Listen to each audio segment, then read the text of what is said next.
Very good morning. आज हम लोग ग्लैडियोलस की कल्टीवेशन के बारे में पढ़ेंगे। ग्लैडियोलस जिसे बेसिकली हम स्वॉर्ड लिली कहते हैं क्योंकि इसके जो पत्ते हैं उनकी शेप एक स्वॉर्ड की तरह होती है, यानी कि तलवार की धार की तरह इसकी शेप होती है, इसीलिए इसे हम स्वॉर्ड लिली कहते हैं।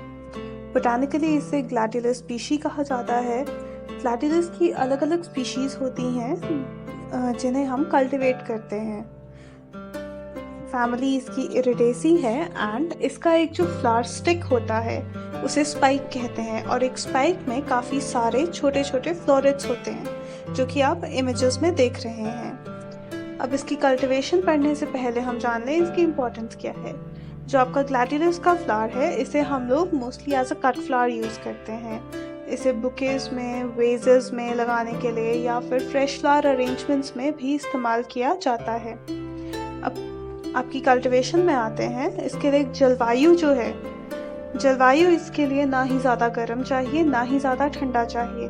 टेम्परेचर इसका 15 से 20 डिग्री सेल्सियस तक रहना चाहिए और 6 डिग्री सेल्सियस से नीचे नहीं जाना चाहिए, वरना फ्रॉस्ट इंजरी हो जाती है। और फ्रॉस्ट इंजरी जो होता है उसकी वजह से आपका जो फ्लावर है उसमें फ्लावरिंग नहीं आती, आपका जो पौधा है उसमें फ्लावरिंग नहीं आएगी, उसमें फूल नहीं खिलेंगे। Night temperature as usual 10 to 15 degree Celsius के बीच में रहना चाहिए। एंड जिस समय हम प्लांट करते हैं, जिस समय हम अपना कॉर्म ज़मीन पे लगाते हैं या कॉर्म जो हम खेत में लगाते हैं, उस टाइम पे जो सॉइल का टेम्परेचर है वो 10 डिग्री सेल्सियस के आसपास होना चाहिए, उससे नीचे नहीं जाना चाहिए। नेक्स्ट आते हैं हम सॉइल पे। ग्लैडियोलस की खेती के लिए लाइट सैंडी सॉइल से क्लेई लोम सॉइल चलती है, बट जैसा कि पहले भी हम डिस्कस कर चुके हैं वैसे ही यहाँ पे जो मेन सॉइल होती है वो सैंडी लोम सॉइल के आसपास आती है। नेक्स्ट इसका जो पीएच है वो 5.5 से 6.3 रहना चाहिए। पीएच यानी कि आपकी जो मिट्टी है वो कितनी अम्लीय है ये ज़रूरी है। आपकी मिट्टी जो है वो नॉर्मल पीएच की होनी चाहिए, वो ना ही ज़्यादा एसिडिक होनी चाहिए ना ही ज़्यादा बेसिक होनी चाहिए। नेक्स्ट आते हैं हम इसकी वैरायटीज़ पे। आप देख सकते हैं कि जो आपका ग्लैडियोलस का फ्लावर है इसमें वाइड रेंज ऑफ कलर्स है। वाइड मतलब बहुत ज़्यादा कलर्स है, येलो से लेके पिंक तक, वाइट, रेड, ऑरेंज, पर्पल, अलग अलग कलर्स के फ्लावर मिलेंगे इसमें आपको। और कई इसमें मल्टी कलर्ड फ्लावर्स भी होते हैं। मल्टी कलर्ड मतलब एक फूल में 2 या 3 कलर्स होते हैं, स्ट्रीक्स भी होती हैं, तो उस हिसाब से आप देख सकते हैं अलग अलग वेराइटीज़ हैं। दूसरी चीज़ आपने वेराइटीज़ में हमेशा याद रखनी है कि जहाँ भी किसी वेराइटी के पीछे अगर अर्का लगा है, जैसे कि अर्का नवीन हो गए, अर्का रजनी, अर्का गोल्ड, ये सारी वेराइटीज़ जो हैं IIHR बैंगलोर से आती हैं।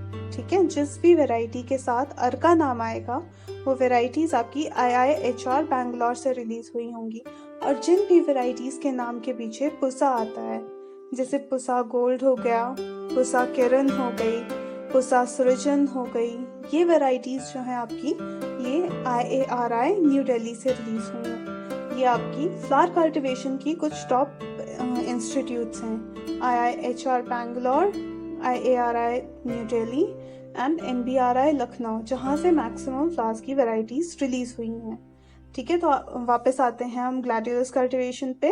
ग्लैडियोलस की जो वैरायटीज़ हैं उसमें आता है अर्का गोल्ड, अर्का रजनी, अर्का नवीन, पिंक फ्रेंडशिप, अर्का आयुष, जैक्सविले गोल्ड, पुसा किरण, जेस्टर फ्रेंडशिप, पुसा सृजन, तिलक, दर्शन, धीराज, कुमकुम। अब अच्छा, यहाँ पे आपने एक धीराज वैरायटी पढ़ी। ये जो धीराज वैरायटी है, ये वैरायटी जो है ये फ्यूजेरियम विल्ट के रेजिस्टेंट है। अगली आप देख सकते हैं white goddess, friendship, white friendship, Darshan, Pusa Unnati. Next आते हैं हम इसकी प्रोपगेशन के लिए। अब प्रोपगेशन जो होती है आपकी ग्लैडियोलस की कॉर्म्स और कॉर्मेल्स से की जाती है। जब भी हमें कट फ्लावर प्रोडक्शन करनी है, यानी कि कट फ्लावर्स चाहिए, तो हम कॉर्म्स जो हैं उनका इस्तेमाल करते हैं। जो कॉर्म्स जो होते हैं आपके वो 4 से 5 सेंटीमीटर के होने चाहिए। जब हमने इसकी प्रोपगेशन जो है वो सिर्फ कॉर्म प्रोडक्शन के लिए करनी है, यानी कि हमारा प्रसारण के साधन के लिए ही करनी है सिर्फ, तो हम कॉर्मल्स का इस्तेमाल करते हैं। कॉर्मल्स जो होते हैं वो कॉर्म से छोटे होते हैं साइज में और उन्हीं से आगे बढ़े हुए होते हैं। नेक्स्ट आते हैं हम इसकी कल्टीवेशन प्रैक्टिसेस के लिए। अब कल्टीवेशन प्रैक्टिसेस में सबसे पहले जो है इसका टाइम ऑफ सोइंग, क्योंकि नॉर्थ इंडियन कंडीशंस है, यानी कि हमारी जो कंडीशंस है यहाँ पे अक्टूबर से नवंबर के टाइम पे इसे बीजा जाता है। इसके लिए हम प्रॉपर लैंड को तैयार करते हैं और कॉर्म्स जो हैं वो एक दूसरे से 30 to 45 सेंटीमीटर की दूरी पे लगाए जाते हैं एक रो में, और एक दूसरे से जो इनकी डिस्टेंस है वो 15 से 20 सेंटीमीटर का रहेगा। अब कॉर्म साइज के अकॉर्डिंग जो है इसका डिस्टेंस जो है वो वेरी करेगा। जितना कॉर्म साइज बड़ा होगा उतना ज़्यादा डिस्टेंस रखा जाएगा, और इसकी जो डेप्थ है यानी कि कितना ज़मीन के नीचे कितना नीचे हम कॉर्म डालते हैं वो 2 से 5 सेंटीमीटर का रहेगा। और प्लांटिंग जो होती है, प्लांटिंग में हम ये ध्यान रखते हैं जब भी आप प्लांट कर रहे हैं आप एक ही टाइम में सारे कॉर्म्स नहीं प्लांट करेंगे, हम स्टैगर्ड प्लांटिंग करेंगे 7 से 15 दिन के बीच में। स्टैगर्ड प्लांटिंग मतलब कि एक समय में हम सारे कॉर्म्स नहीं लगाएंगे, हम कुछ समय के अंतराल के बाद और भी कॉर्म्स लगाएंगे। मान लीजिए एक बैच आपने आज लगाया है तो दूसरा बैच आप लगभग 7 दिन बाद लगा सकते हैं।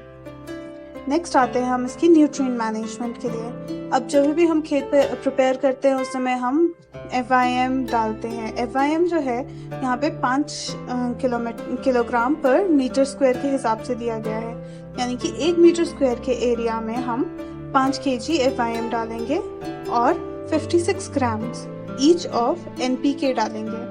अब नाइट्रोजन जो है, जो मैंने आप पहले भी बता चुकी हूँ, नाइट्रोजन जो है वो लीच करता है। लीच मतलब कि वो हमारा जो रूट जोन है जहाँ पे हमारे पौधे की जड़ें जहाँ तक पहुँचती है वहाँ से नीचे को सीपता है।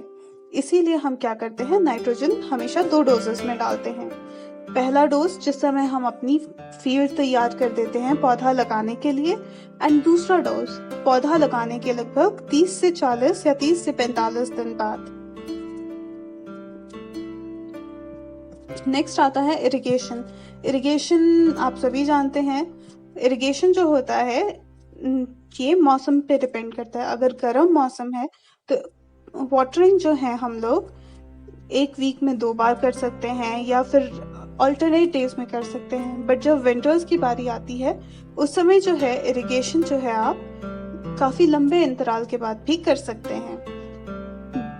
इसमें जो है ओवर वाटरिंग अवॉइड करनी है, मतलब कि ज़्यादा पानी नहीं होना चाहिए। बहुत गीली मिट्टी होगी तो पौधा जो है वो अच्छे से ग्रो नहीं करेगा, आपके कॉर्म्स जो हैं वो खराब होने का डर रहता है। इसीलिए सिर्फ ऑप्टिमम मॉइस्चर के अकॉर्डिंग ही आप पानी डालेंगे। नेक्स्ट जो है आपने ये भी ध्यान रखना है कि जब आप पौधा जो है हार्वेस्ट कर लेते हैं, जब आप फ्लावर्स काट लेते हैं उसके बाद आप लोग खेत में इरिगेशन नहीं देंगे, यानी कि you'll withhold the irrigation, ताकि जो है कॉर्म्स प्रॉपरली डेवलप हो जाएं एंड उसके बाद उन्हें निकाला जा सके। नेक्स्ट आते हैं हम इंटरकल्चरल ऑपरेशंस में। अब ग्लैडियलस एक आपकी ऐसी क्रॉप है जिसमें कुछ इंटरकल्चरल ऑपरेशंस काफ़ी मायने रखते हैं। सबसे पहले मल्चिंग। मल्चिंग जो होता है इसमें क्या करते हैं हम, कोई भी मल्च जैसे खाद हो गई आपकी, या फिर बुरादा हो गया, या फिर आपका जो कोकोनट होता है उसके बाहर का जो छिलका होता है जिसे हम कोकोनट कॉयर कहते हैं, या फिर ब्लैक पॉलीथिन हो गया, उसे क्या करते हैं हम अपनी क्रॉप के आसपास का एरिया जो होता है, जो आसपास की मिट्टी जो एक्सपोज्ड होती है उस पर फैला देते हैं, या फिर सूखे पत्ते ही क्यों ना हो उस, या सूखी घास हो, उसे हम लोग अपने पौधे के इर्द गिर्द हर जगह फैला देते हैं, ताकि क्या हो, सबसे पहले आपका जो मॉइस्चर है वो मेंटेन रहे।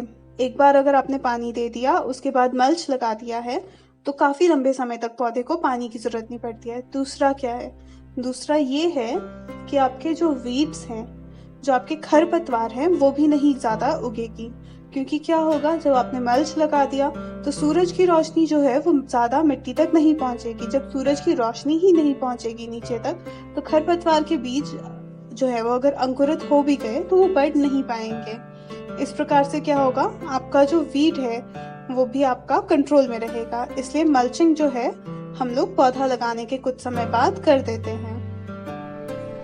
नेक्स्ट आता है अर्दनिंग अप। अर्दनिंग अप में क्या होता है, क्योंकि इसके कॉर्म्स हैं, कॉर्म्स जो होते हैं कुछ समय के बाद मिट्टी से ऊपर उभरते हैं कई बार, तो उसके लिए क्या करते हैं, हम उसके ऊपर थोड़ी और मिट्टी डाल देते हैं।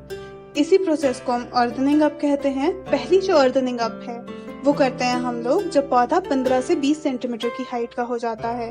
उसके बाद जब 5-6 पत्ते उसमें आ जाते हैं तो प्रॉपर अर्दनिंग अप करके उसको थोड़ा ऊपर तक हम मिट्टी से कवर कर देते हैं, जैसा कि आपको यहाँ इमेज में दिख रहा है। नेक्स्ट आता है स्टेकिंग। अब क्योंकि इसका जो पौधा है, इसकी जो स्टिक है, एक स्टिक में बहुत सारे फ्लावर्स आते हैं, तो उसके लिए हमने जब कट मार्केट में अपनी स्टिक बेचनी है तो हमें स्टिक बिल्कुल सीधी चाहिए। सीधी स्टिक मेंटेन करने के लिए हम इसे सपोर्ट प्रोवाइड करते हैं और इस सपोर्ट को हम स्टेकिंग कहते हैं। अब स्टेकिंग जो है इसके लिए हम बैम्बू स्टिक का इस्तेमाल कर सकते हैं, मैश का इस्तेमाल कर सकते हैं, आयरन की रॉड का इस्तेमाल कर सकते हैं, जैसा कि आप देख ही रहे हैं इमेजेस में। बस इतना ध्यान रखना है जिस समय आप स्टेकिंग कर रहे हैं आपका जो कॉर्म है वो खराब ना हो। आपने स्टेक जो है इस